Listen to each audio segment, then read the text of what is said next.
Ajik Abdallah, for bringing me and keeping in contact with me.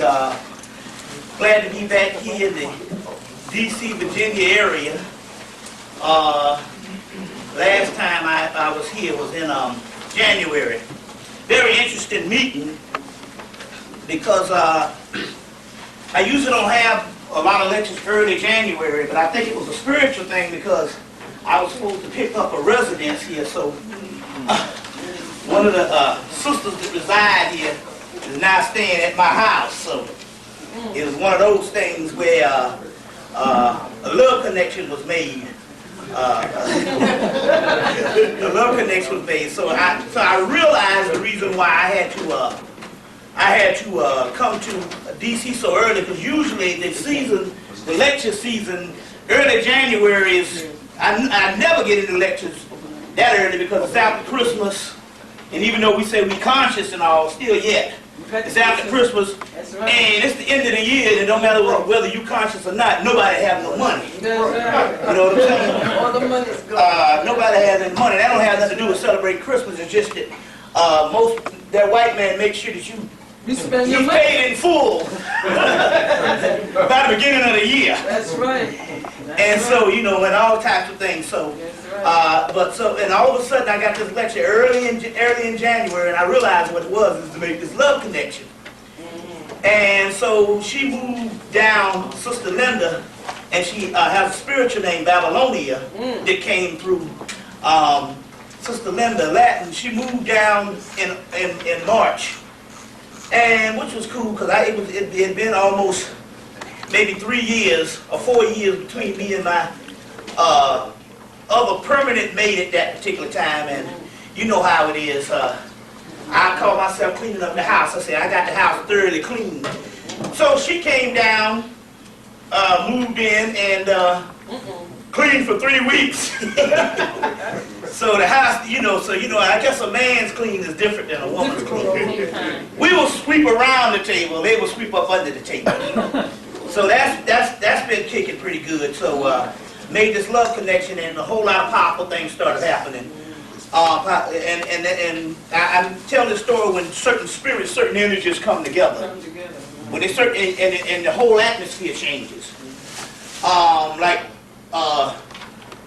And we'll go into some of this particular science to let you know how these things happen. There's a lot of things that happen around you that over the thousands of years we have lost the science to, and there's certain things that happen we don't know why.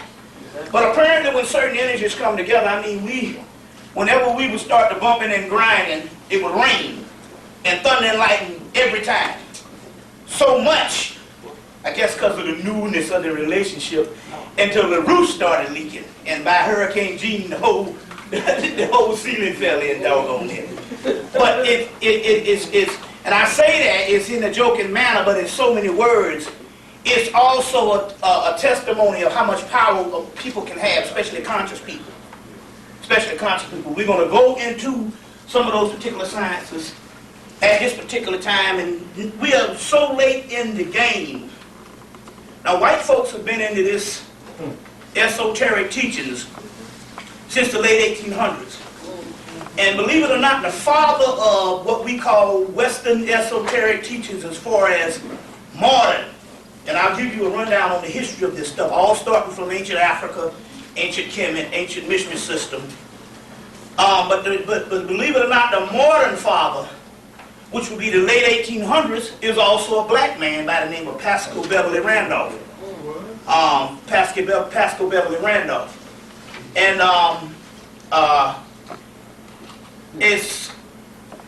he died in the late 1800s, and a lot of his particular papers was usurped by white occult groups or white secret societies, and later on this became a spinoff for what they call the modern esoteric sciences. We'll get into those particular things. And this particular guy used to be a soothsayer or a spiritual seer for Abraham Lincoln. Traveled all over the world, came out of a Haitian voodoo group out of Haiti, was known all over the world. So much respected until, as far as they respected now, until the white folks brought out his biography in 1997. It's State University of New York, SUNY, Pascal Beverly Randolph. And basically, he brought back a lot of this particular information. But in so many words, the late 1800s, Europeans have been into our science. Meanwhile, pitching you religion and got you all scared that you breathe the right way. You see, it got you on lockdown.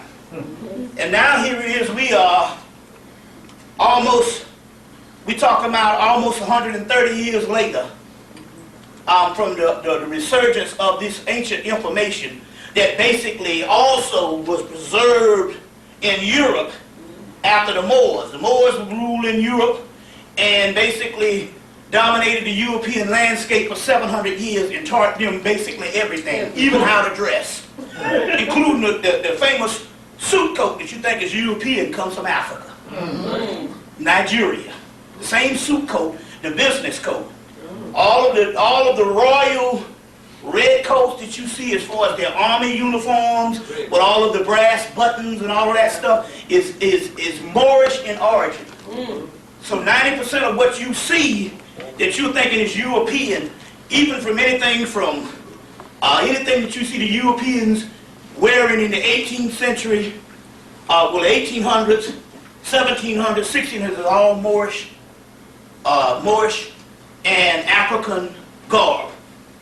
You see, so they preserved thousands of books and the scientific element or spiritual element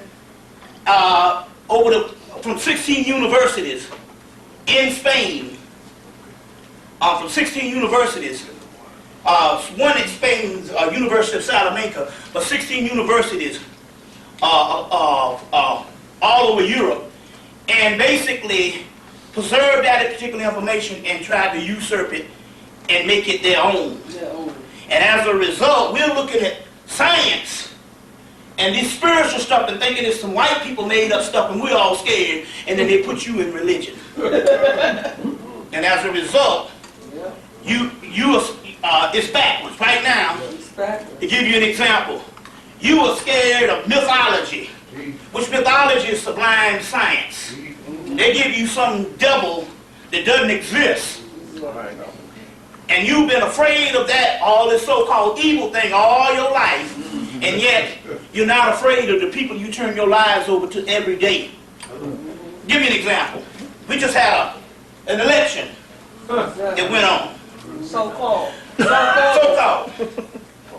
Now, first of all, 90% of that election now is all based on computerized voting. Now, if anybody know anything about computers, you must understand this. All computers have a back door. That means it can be manipulated from somebody sitting at Command Central. Exactly. You gotta understand that. Your internet was developed by who? The United States military. Exactly. So it's kind of stupid to think that you can have a revolution on the internet and they are sitting here outside and they are locked outside of it. That's why they call it the World Wide Web. The big brother is watching. So my point here is they found out that every poll that had the regular paper voting, it was still on the paper, carry one. But every poll that had a computer, Bush won. You see what I'm saying? Oh, Bush won. That means that they have a back door and no matter how many votes came in for Kerry, they can mash a button and Bush would win. And so we bought it, or the people bought it, when they allowed them to go in with electronic voting. Exactly. You see what I'm saying? And so everything that goes down in America, supposedly the people are supposed to have a say-so whether they allow it. But basically they allow them to do anything they want with their lives. Now don't get me wrong, to show you another power.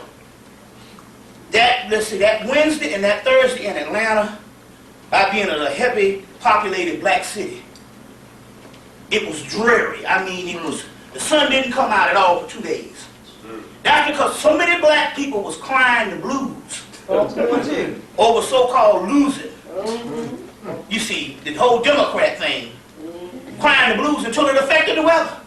Now we know this happened because in 2001, The United States, well, basically all of the East Coast, the gas companies cut off something like, I think it was 16,000 black people's gas all up the East Coast. And by the end of 2001, that fall of 2001, it was going into December, especially in the southern states. And the United States government got in touch with the so-called low providers, the low gas providers, and say, we got to do something or we might not have Christmas. Because you know, Christmas is big for them because it has nothing to do with Jesus and the manger and all that. It's a basic, major economic shopping holiday. As a matter of fact, they even have now some type of elected official that comes out and he's the minister of commercial buy-in or something that has something to do with this whole holiday.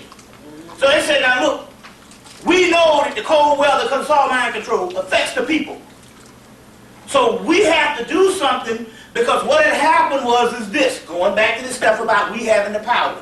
So many black people, because unfortunately, when they cut off the gas, it wasn't just young people, it was a lot of black people in their 50s, 60s, 70s that had gas on in their houses for almost 30, 40 years. Some of the people who've been living in the home, especially the ones in their 70s and 80s. And so many black people was wishing that it stayed warm because they didn't have no gas. Until literally, it was December, and it was still 75 degrees. You see? So then the government said, no, you got to do something, and started giving these people, cutting on these people gas, and giving them these so-called low providers. And as a result, they never had it again that way, as far as cutting up that many gas, because a lot of people, I think on the East Coast, a lot of gas companies deregulated. So as a result, we know that you have the power if so many people think of the same thing at one time. At one time. You can make a change. That's the science in it. So when I was saying this thing about me and my girl, certain energies coming together, and it would rain every time, that's basic African science. Rituals. Now, which is interesting here, going back to the whole carry thing, is because we're so programmed to think that, not you in the room, you conscious people, these people were thinking that in so many words that Carrie was going to bring a new prosperity to their lives. And as a result, these people literally got sick. Knowing that Carrie is skull and bones, which is he's the first cousin to George Bush Jr. That's right, he's a cousin. And the guy who mentored him into the Skull and Bones, this secret society, when you go into these secret societies, you have to have a sponsor or a mentor. His mentor was George Bush Sr. So what we're talking about here is worldwide wrestling. These people coming out, talking shit to each other, putting on the gloves, fighting, and then going behind the scenes and saying, you like that, man? Yeah, that was a good, man. You like that? That's good. We're talking about a secret society and a game. And you the pawns in the game. So these fools are thinking Carrie. Now Carrie, they went to the Congressional Black Caucus. These buffoons. But nevertheless, black people don't know that. They went to Detroit to address the concerns of the black community when the so-called Democratic convention came to the Democratic, part of the Democratic, not the convention, but the primary came to Detroit.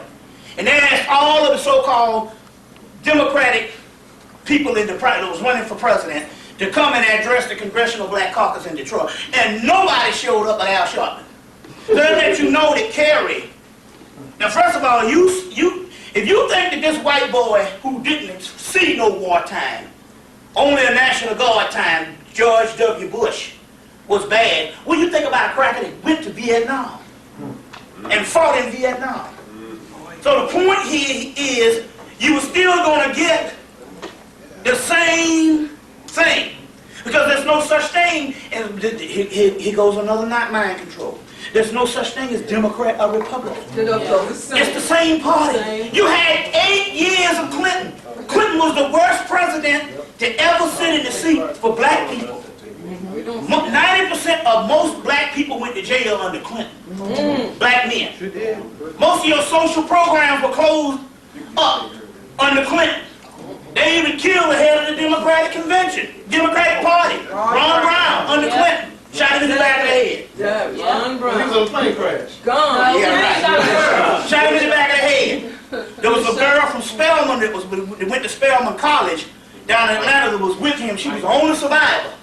That morning, by 6 o'clock that evening, her throat mysteriously is cut. What? You see, so we're talking about deadly crackers here that you turn your everyday life over and think that they're going to bring you some sunshine. And yet, when we come to start talking about African science and spirituality, you scared because you're going to hell. And yet you turn your life and you send your kids to get educated in schools by these people every day. You see what I'm saying? Let me give you an example. One of the sisters down in Mount Viva she lived in Ghana for a couple of years. She was in Ghana at the time that Clinton came to Ghana. She was in Ghana at that particular time. And she said that morning she got up, she didn't realize he was coming. But they had all the Africans putting on all of their Sunday go-to-meeting clothes. Because you know they're Christians now. Putting on their clothes and all this type of stuff. And they was all dressed up in their big hats and all this. And she was like, well, where are you all going? They said, we are going to see the Messiah. And she said, what, the Messiah? They said, yeah, we're going to see the Messiah. And all these Africans were saying they were going to see the Messiah. She said, well, man, I need to go see who this Messiah is, see who the Messiah is. And she get down there and it's Bill Clinton. Wow. So in so many words, it is good that you have Bush, because you don't have some false popes. That's true. To understand that those monsters that sit in that seat, that is not their job. And this is what we must impress upon the people. Here's a book, Ruled by Secrecy by Jim Mars. Excellent book. One of the definitive books with the most scholarship. Came out in hardback in 2000 and now it's paperback for $16. What's the name of the book? $15. Ruled by Secrecy by Jim Mars. M-A-R-R-S. You must understand at this particular time that Bush or Kerry, whoever job that is, their job is no different than a person working at Popeye's Chicken. They have a boss like everybody else. And it has nothing to do.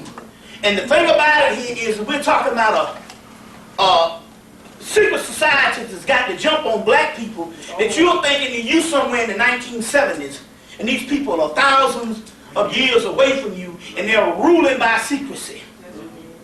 Now, the guy, what's his name? Peter Moon wrote a book, The Black Sun. And he talks about a culture. We'll be going into some mysteries of melanin today. He talked about a culture. Before the word was melanin, it was called a culture. In the book, The Black Sun, by Peter Moon, and the mysteries of, he goes into this occultum, which is melanin. In his epilogue of the book, he said, we are all being ruled by an elite group of people. And this elite group of people that we're being ruled by, they basically, the skull and bones, they eat live pineal glands. Now, we know the live pineal glands, you are the ones that possess the pineal gland. It's non-calcified.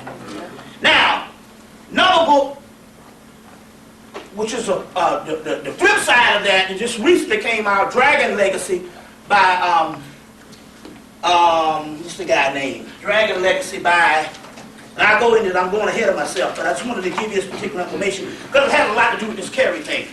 Dragon Legacy by, let's see if I got this right. What's the guy's name? Nicholas D. Vear, V-E-A-R, Dragon Legacy.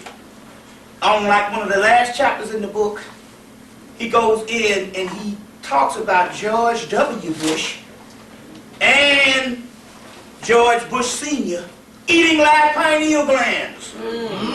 And because Kerry is a part of the same skull and bones. They do the same ritualistic thing. So Carrie, in order to go through, they have to eat a portion of the brain of black people. Yeah. We're talking about demons here. I don't want to say demons because that's a good word. That is the But word. we're talking about these hideous beings that you turn your life over to every day. We're talking about major things. I'm going ahead of myself because we'll get back into some of that and all. But in this book, they came to name names.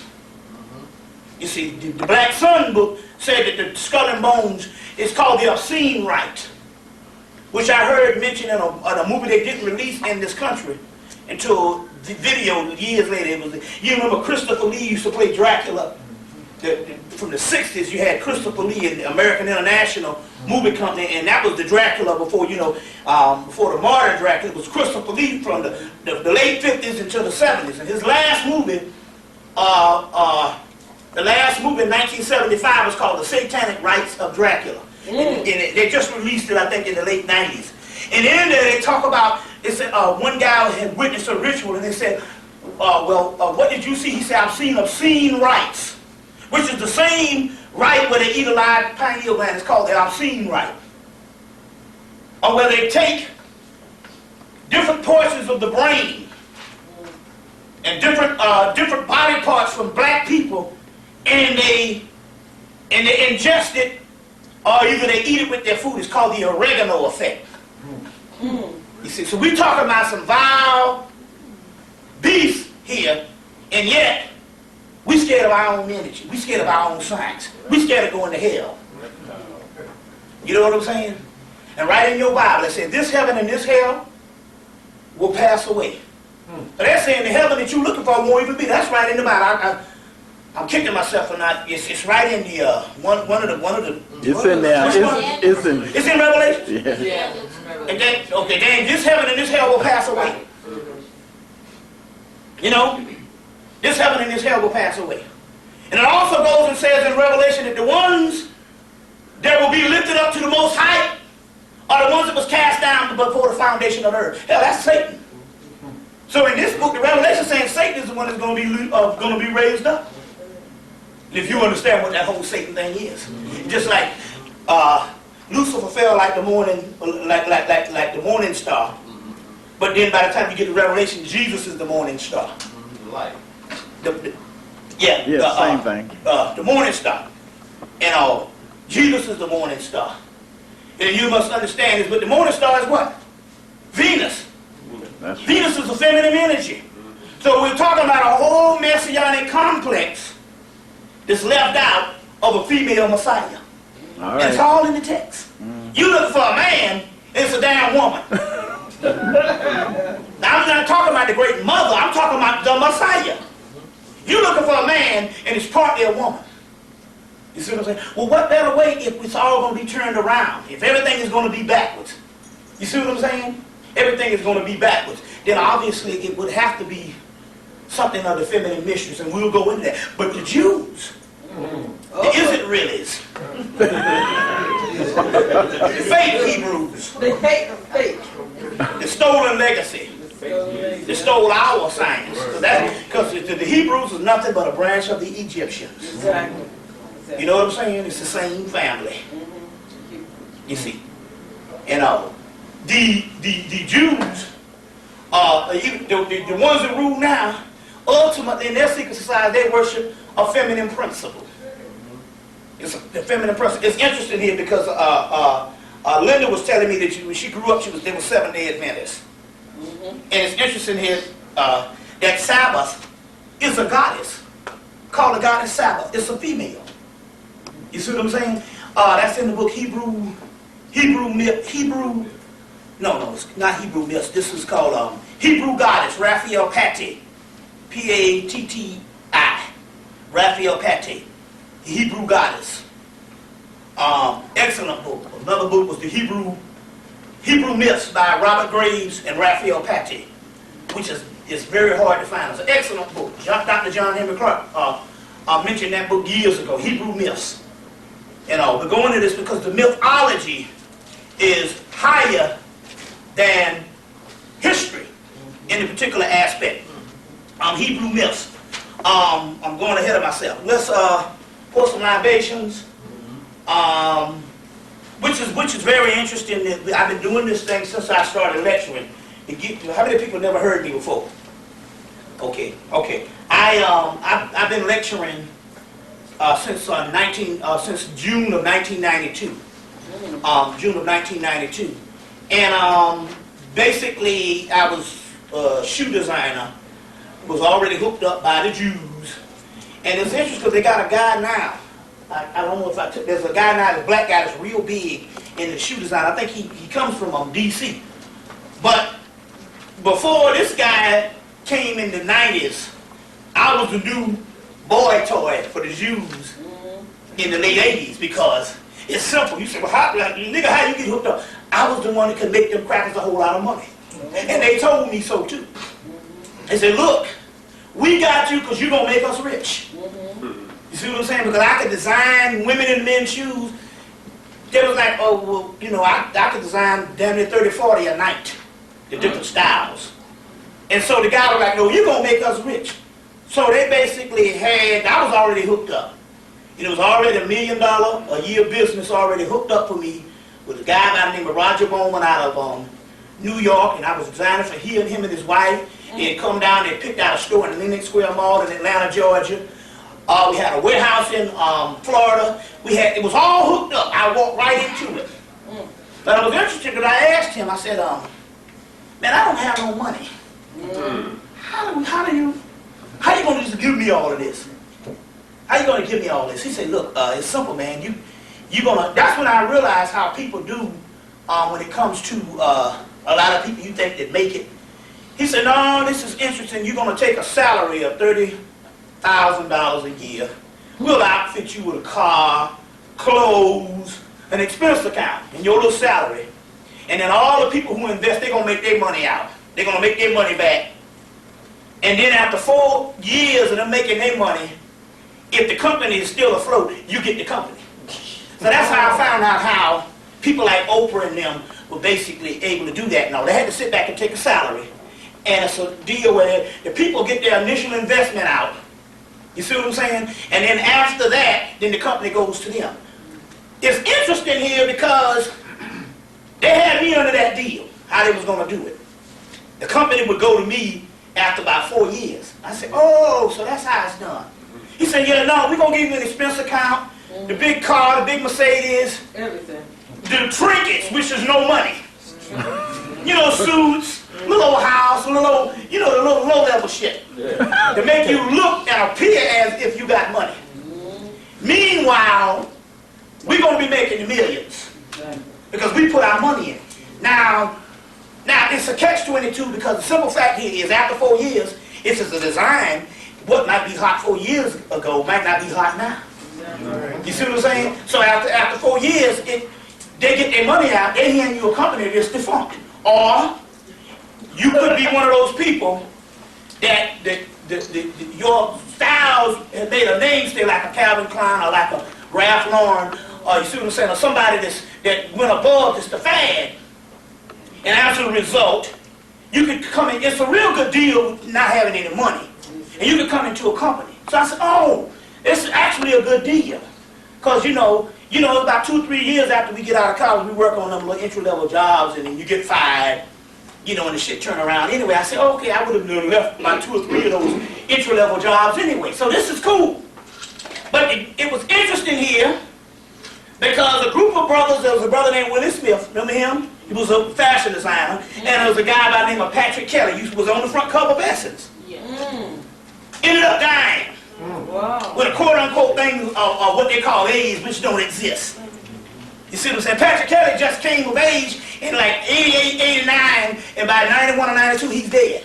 Wow. But what it was is these brothers like Willie Smith, they had Willie wear, their designs went beyond just the fad where it's going to go out of style, and the white boys like, oh, this is going to be a mainstay like a Ralph Lauren. So all of a sudden they take these brothers out.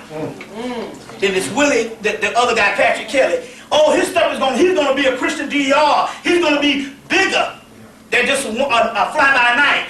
And all of a sudden they mysteriously die. You see what I'm saying? So that's one of those deals and stuff. I could have been walking around here, the next thing I know, drinking some poison Kool-Aid somewhere. That's right. You see what I'm saying? Because I was just that talented to stay in the game. But I walked away from, but I walked away from it before it even happened. I had just gotten into it, $1 million deal. And you know how I walked away? I didn't make no decision. I just sat in the house and started reading and dealing with all this knowledge that was coming, all this Afrocentric knowledge at the time. And it was a year later, and I said, hey, guess what? I didn't even call the man back about my shooting. It was almost like something possessed me. And I just walked away with him, and I was just as fine. You know, working down the street in my boy Hamburger Shack.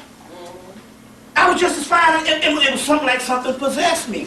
A year had gone by and I hadn't even made, but he told me this, but he gave me a way out. He said, look, he said, now wait, because he told me that y'all all right? This will show you how things go. How stuff runs. Being on the inside.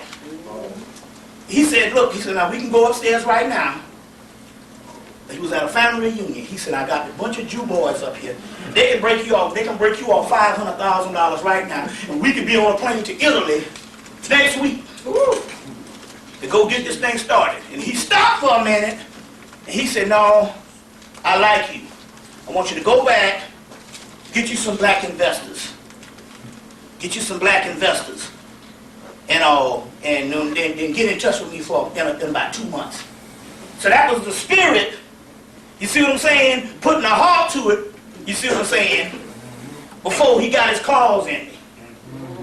So, okay, about 5 years later, I was with this, my ex-girlfriend named Ginger, and she went to the Native American mounds and she started channeling, getting what you call prophecy or what you call psychic energy, as Christians call it, the veil or the sight. So she started channeling, and I said, I didn't even want to ask you something. What happened to the shoe thing? I said, because I turned 28 at the time, and I just died. I said, what happened? She said, that the spirit world worked around the clock to get you out of that, because you had this work to do. I said, yeah, but I said, because it's kind of strange. I think I'm crazy or something to never regret making the millions when I was already in. It wasn't as if that I was aspiring to be something and I might be a future thing, but nobody had made the contact. I made the contact 2 years before. I was already working for the man for almost 2 years before I left. But so they said, no, the spirit worked around the clock to get you out of that. So in so many words, it also has to do with you. We asked the question, how many of you people in this room always felt that you were different and you were special? Raise your hand. Always. And it's the same thing. It's something that was always in the back of your mind. You didn't know what it was. But it's there. But it was that. It was just like when I went to college for 8 years. It wasn't no mystery. I learned how to go get 3 hearts in the clock. Just stay in school. You see what I'm saying? You don't want to work. Just get a grant and take 12 hours and stay in school and get them to 3 lunch. You know, breakfast, lunch, and dinner. Well, I ain't eat no breakfast, but you know. And just stay in school, you know, for about 8 years.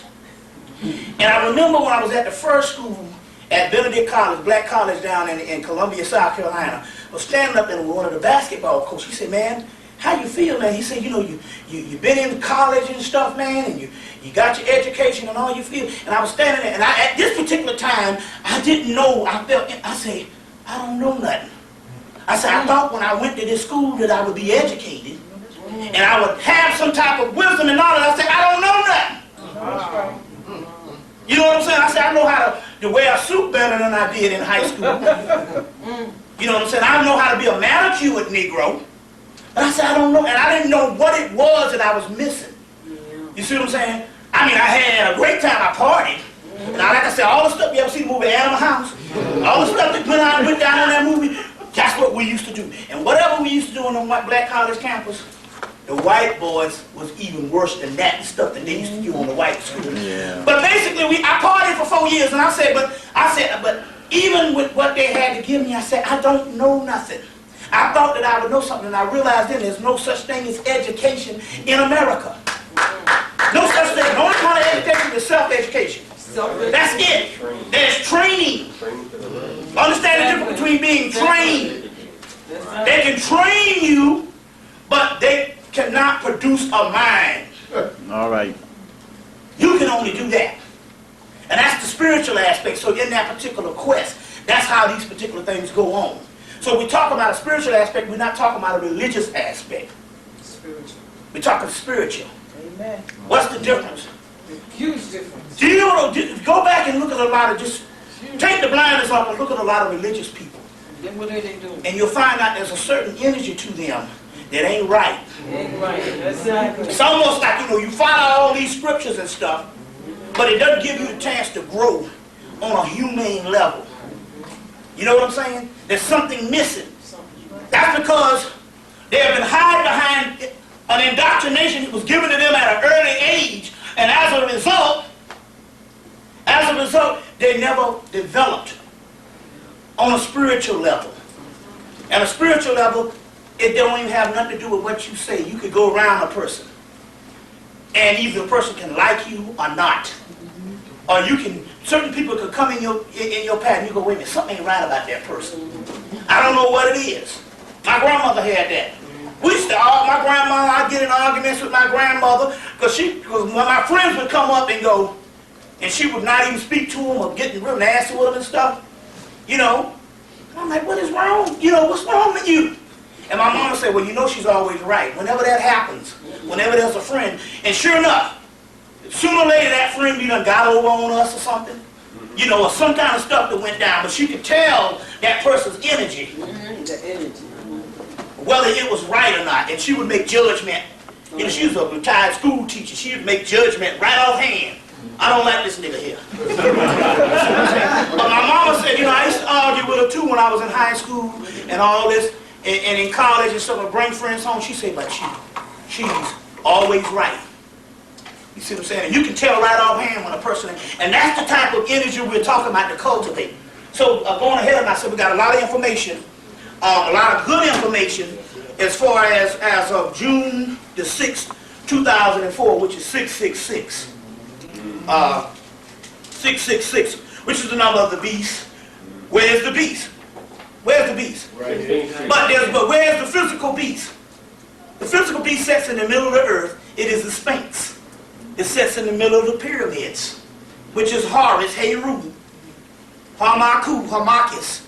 But the part that's omitted that a lot of scholars don't give you, it's a dual principle. Ha, Ma. Ma is Mayat. The Mama. The feminine. Feminine. So there's the whole omission of the feminine energy. Ha, Ma, Ku. Pyramid. Pyramid means Ku. Horus and Mayat conjoined. That's the Messiah. So the beast is the Lion of Judah, which was the lion Sekhmet. So we had 666, which is the number of the beast, 6 protons, 6 electrons, 6 neutrons, which is what? Carbon. Which is what? The basis of melanin. That's also in your book, Pyramids of Montauk, by Peter Moon and Preston Nichols. The chapter on the chapter on Tahuti, Thoth. Pyramids of Montauk, 6 protons, 6 electrons, 6 neutrons, which is carbon, the basis of melanin. We are carbon beings. White folks are carbon-based beings. That's the difference. They'll say carbon-based being. No, we are carbon beings. We have the carbon in us, melanin. They are carbon-based beings. But 666, June 6, 2004, because 2002 and 4 is 6, 666, you have what is called the Venus transient, which is the Venus, and the Venus is talking about, it's a sleeping goddess. Also, it's the planet that passed by the sun, but it's also talking about, they talk about in ancient mythology and ancient science when the sleeping goddess wakes up, the sleeping Venus.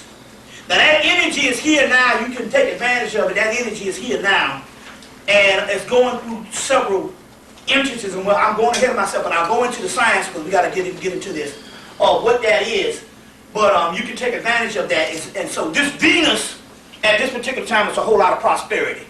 So therefore, especially with black people, if you know you've been conscious, you know that you've been having some financial problems if you've been conscious. That's the first thing happen when your eyes open and you start seeing different, your finances go down. Some people say, why is that? I got in, he said, when I was dead, I had all the money. When I got into this consciousness, all my money dried up. You you know, what's really happening is this. When you become conscious, your spirit world, the spirit world and your spirit is trying to get you to tap into your senses and depend on things spiritual for prosperity other than monetary. So the first thing happens is things will dry up and you will have to learn how to live with a low level of money. About like you used to do when you were children and when you was humble people. You know what I'm saying? About like our race used to do. You know what I'm saying? You didn't have a whole lot of money, but you were rich. Exactly. So it's the same concept here. And then also it's teaching you that you don't need to get the European mentality to think that prosperity is always based on monetary. Not necessarily saying that monetary is not a part of that because you're living in a physical world, but there's other things based on bartering, trade, and just extended family or extended friendship. You know what I'm saying? Like the roof that fell and that started leaking. I put up this altar last Wednesday during the eclipse. Brother came by and tore the roof. That Sunday, after the eclipse was a Wednesday 2 weeks ago, that Sunday the brother came by, David, and tore the roof for free. Now we'd have called somebody, it could have been $300, could have been $1,000, depending on the way things go. You know what I'm saying? Hell, tithe detergent is damn near $10. You know stuff is, you know you in trouble when you can't buy no decent washing powder. That's right. You see what I'm saying? So the point is, what I'm saying, brother came by and tore the roof, and we looked and we go, oh. So the spirit realm, instead of looking at it, how I'm going to get the money to fix this problem. You see what I'm saying? The brother came by and fixed it for free, and I said, okay, so that same force, you see what I'm saying, did the job anyway, and the end result it got done. So you're going to have to look beyond just how much monetary aspect you have, because you have to start living spiritually. You see what I'm saying? And living spiritually means it doesn't necessarily come one way. You just have to know the signs. You see, but at this particular time, there's a break in our suffering if you tap into that particular energy. And that particular energy, and there's a goddess, East Indian goddess called Lakshmi. And she's a goddess of prosperity. Now the reason why we say that is because we tend to get stuck in one area. So we did the Egyptian thing and the Hemmitt thing, which we'll be dealing with. But then again, we're East Indian. You see what I'm saying? And as we know now, we are Asian. The original Asians. The brother's going to bring Ranoka Rashidi here in the future, which will explain all that to you. And it's just like Honorable Elijah Muhammad said, wherever you go on this planet, we were there in the original people. So therefore, you can't be a sectarian person and section yourself out and say, I'm only going to deal with this. What we're dealing with now in this modern world is fragments. Fragments mean that it used to be a complete system, but now it's fragmented. So therefore, you have to put all the systems together. And we'll deal with some of these particular systems. Systems left behind in Europe by the Moors and white people are claiming theirs. Like the Holy Grail mythology. You might have heard me talk about this. Anytime you hear the Grail mythology and King Arthur and the Round Table, that's us. You see what I'm saying? That's us. And that particular science. And all these particular things in Mesoamerica, the Aztec, the Inca, the Aztec, that's nothing but Olmec. That's us. And so we tend to only look at that which is on the African continent, but remember now the whole world at one time was ours because there wasn't no different continent, it was all one landmass. And all of this stuff was set in place before the landmass became several different continents.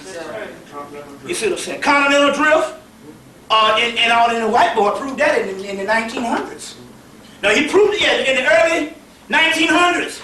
White boy who was a meteorologist proved that the earth is on certain tectonic plates, and after certain way they separate, that the earth is layered. He proved it. The geologists wouldn't bear witness to what he said because he wasn't a geologist. So they were embarrassed.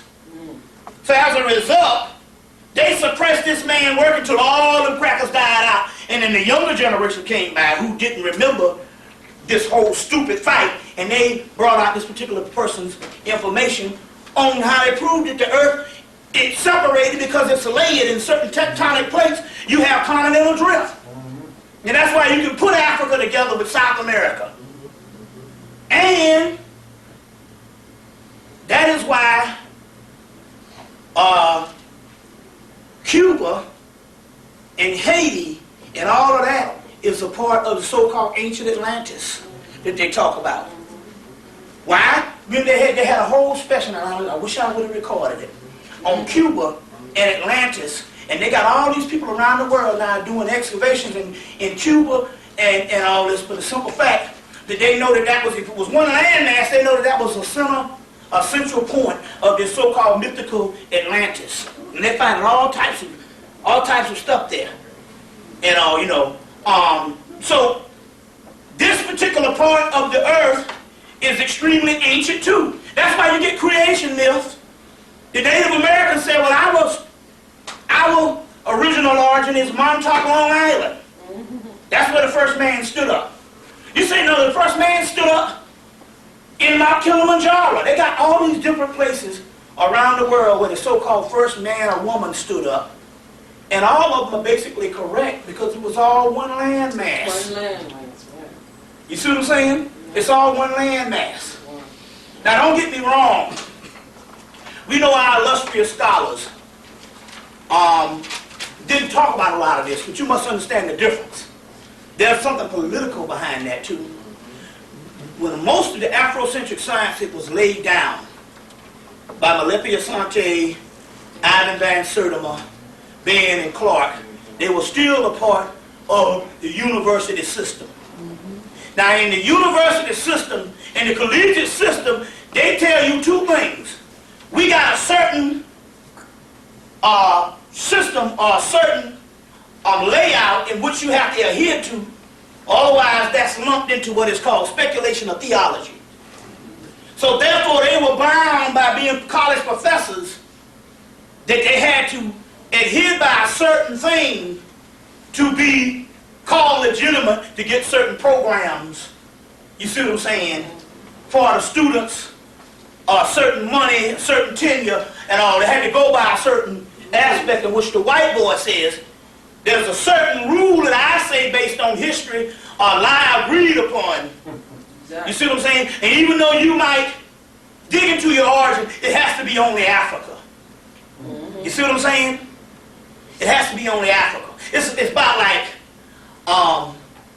why is it that we got thousands and thousands of black people from slavery and doing slavery that did miraculous work more so than Martin Luther King. Exactly. But yet, you would think that the only person that ever did anything in this society was Martin Luther King. That's a form of a mind control project also. Exactly. Like, why are you going to name every street in the country Black Street Martin Luther King? You didn't understand what that's a science. See, it's a science that they do, a scientific element that they do to dehumanize you. They give you one leader and they say these people are so savage that they only had one person ever did anything for them. Now you're saying, well, no, we know of several thousands of people that worked in this struggle, but you might know that. You see what I'm saying? But the majority of the people on the planet don't know that. They only know what the media gives them. And the majority of your people that don't research history, which is 98% of black folks, they don't know. The only thing they know is Martin Luther King. So they can basically savage you by taking one leader and celebrating him and suppress W.E.B. Du Bois, Booker T. Washington, Marcus Garvey, Malcolm X, Ella Baker, Mary McLeod Bethune, Harriet Tubman. I mean, and those are just the popular ones. You see what I'm saying? So this is a science that you get this Martin Luther King and even a celebrated holiday and all of this, which Reagan, one of the most racist crackers ever to live, is the one that signed that into operation. You see, so you got to understand the scientific aspect of why they do things. And why is it that the street in Atlanta, Georgia, where I'm from, the Martin Luther King Street in Atlanta, Georgia, is the one that all the other streets are copied after. Why is that street starts in the Confederate graveyard? You see what I'm saying? Starts in the Confederate graveyard. So we're talking about they can dehumanize you, and it doesn't matter about how much money you got.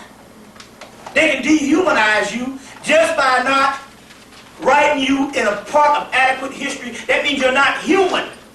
You're not human if you don't have a certain aspect of history. You see what I'm saying? Case in point. That's why you have something more to you than most people, because you have an aspect of your life beyond slavery. You see what I'm saying? So this is how they can do something. Now going back to this whole thing based on this carry, this thing that went down. They had all the rappers come out talking about vote or die. Yes. And as a result, they had the biggest turnout in voter history of young black people. And it's all a part of a government system to stand up to be counted. They couldn't count, every census, they couldn't count black men from 18 to 35 or 18 to 45. They just basically after 18 just disappear off the planet. Because they're not in a, see, women are more in a social program and an order based on women all as a stickler for security. So you're going to go to college, you're going to do this. Everything you do is based on security. Am I going to be secure?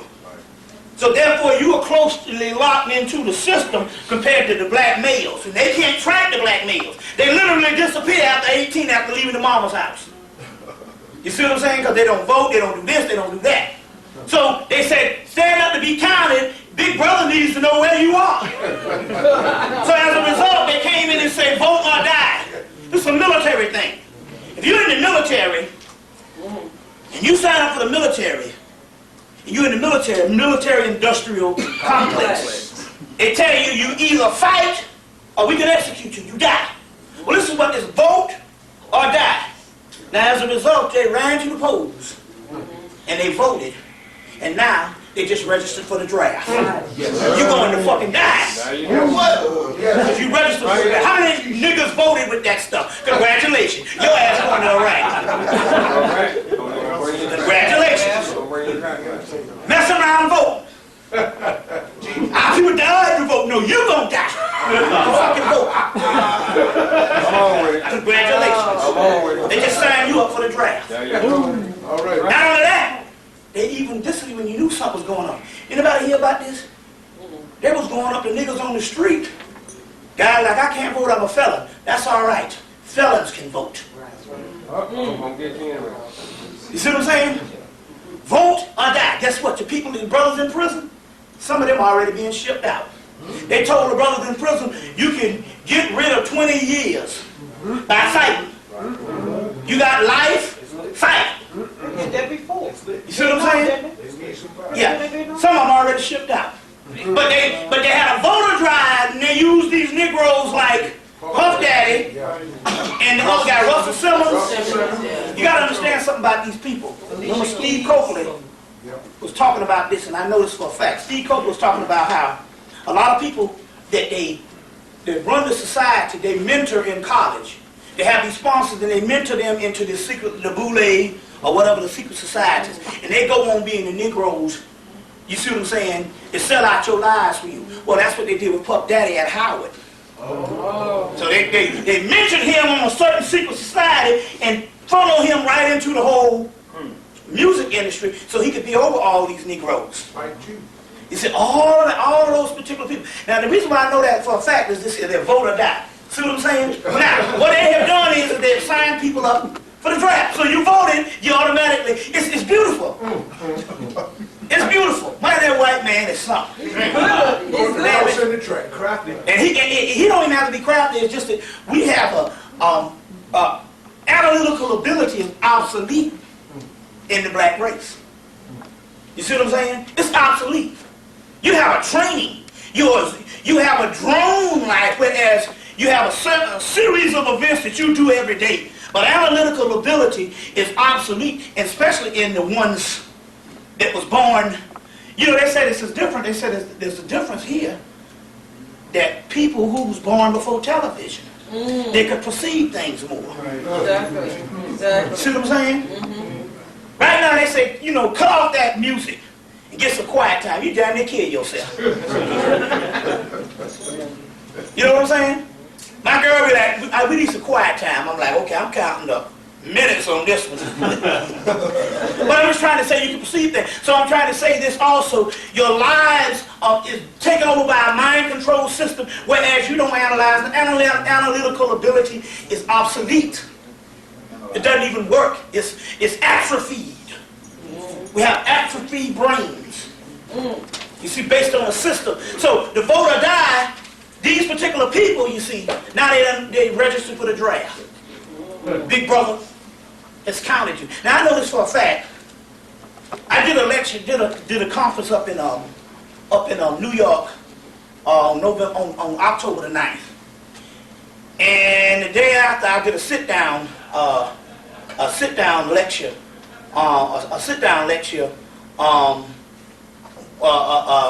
one called The Mysteries of Love and Sex. I did volume part 1, and then I did a part 2. And so one of the brothers who came, he came to the conference, and he came to the lectures. A brother I went to college with down in South Carolina, a brother named Matt Walker. And it's interesting here. And we were sitting around laughing one day. That Saturday, that Friday when I first got there, he came to this brother named Shabazz. He sells tapes on the street, and he's the one that had the conference. So we was all waiting before we went to the conference and standing around on the street, downtown Brooklyn. And we was laughing at each other like, say, man, damn, I never thought that we would be in concerts. All that crazy shit that we used to do on the college campus. You know, like that. No, and I was just laughing. I said, you ain't lying. We was some wild stuff that went down. I'm talking about that Animal House stuff. That's the kind of stuff we talking about. Anyway, he was at the lecture, and he's a Kappa Alpha Psi fraternity. And so after the lecture on Sunday, we were sitting around. We just did the sit-down lecture, and he said, "Yeah, you know, there's 2 Kappas, there's 2 Alphas, there's 2 Omegas, there's 2 Deltas." And I said, "What you mean?" He said, "When I was in school, I was invited to a meeting. And they asked me some questions, and I must have answered the questions not to their favor.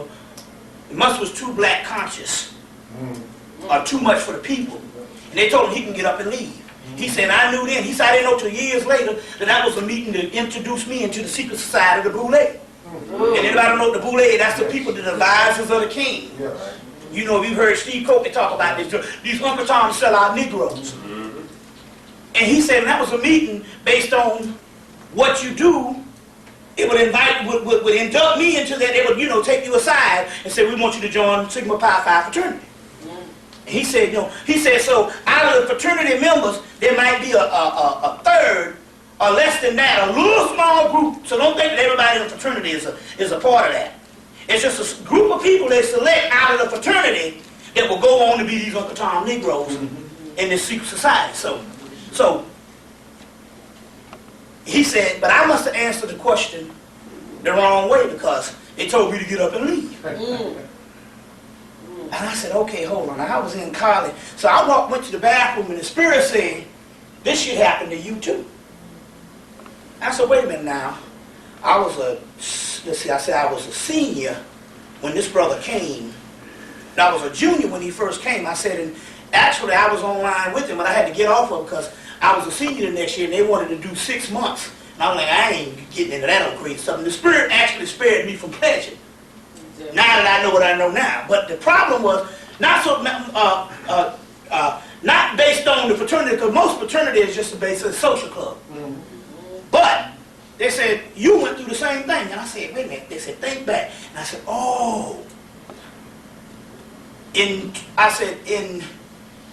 my junior year, I made the dean's list, not because I was academically brilliant. Hell, I can't spell to this day. It's just that I was an exceptional artist. And so I used to take these art classes and they basically couldn't teach me because I was so advanced. So they used to give me A's and B's. So for 3-4 semesters, I made the dean's list based on the art classes because they couldn't teach me. You see what I'm saying? And I was only taking art classes at the time and shit. I take my 12 hours and line them up in art classes. So I made the dean's list. So I made the dean, and so after a while, one day they called a whole bunch of us that had made the dean's list into this room. And this guy came in, he said, you're going to be selling encyclopedias during the summer. So you can make thousands and thousands of dollars. And all. Now remember now, Bill Clinton said he sold encyclopedias during the summer. Didn't he say that? That's what he used to do in the summer. Okay. So you're going to be selling encyclopedias. And he was going around and he was asking us these questions. And it was serious questions. And some of the people would be real smart and do some joke. He said, get up and leave. And the other people would get the question wrong or something. Or he said, you can leave now. And I was saying to myself, man, this guy's really drilling us and asking these questions just to sell encyclopedias. You know, what is this? I mean, the question that the guy was asking, so he got to me and he asked me a question. I don't even remember what the question was. Obviously, it was something that he could tell whether I was going to be for the people or going to be a nigger for opportunity and sell out. And he said, you may leave now, Mr. Hemmitt. And I didn't think nothing of it, and I left the room, and I didn't think about it again until last month when my man was talking about the thing. It was a meeting, and what they do is they was testing the dean's list people, the people who, that's the honor roll, or what they call in high school. They was testing the dean's list people to see who was going to be people that they could induct into the so-called Boule. And I said, man, damn. And it was, and the meeting was the same time my brother had just went over. I said it was the same man approached us too. But I wouldn't have known about this, but I had made the dean's list by default. If you want to say it wasn't based on me being academically inclined or whatever, it was based on I had a whole bunch of art classes and made 3.0 down there in A's and B's with that. You see what I'm saying? But it allowed me to be in on some elite thing on how to get these Negroes. You see what I'm saying? So it's the same thing with these Negroes and Puff Daddy. These people are doing, they call them up and tell them, we need everybody to vote. You see what I'm saying? And they're part of this society. They go in and say, vote or die. What is that? Vote or die. You see what I'm saying? Make no difference. Then come to find out, it was interesting. The guy said I was working the poll. He said most of those people with the vote or die t-shirts voted for Bush. The whole carrot thing is all the same. Them rich crackers. Don't let nobody fool you. You see what I'm saying? So I'm trying to say here is, this whole concept is bogus, and we must look beyond what is the apparent. Nothing is the apparent. That's the first thing you must learn. Nothing is the apparent. Never look to the apparent. You see what I'm saying? So let's go and let me post some libations, because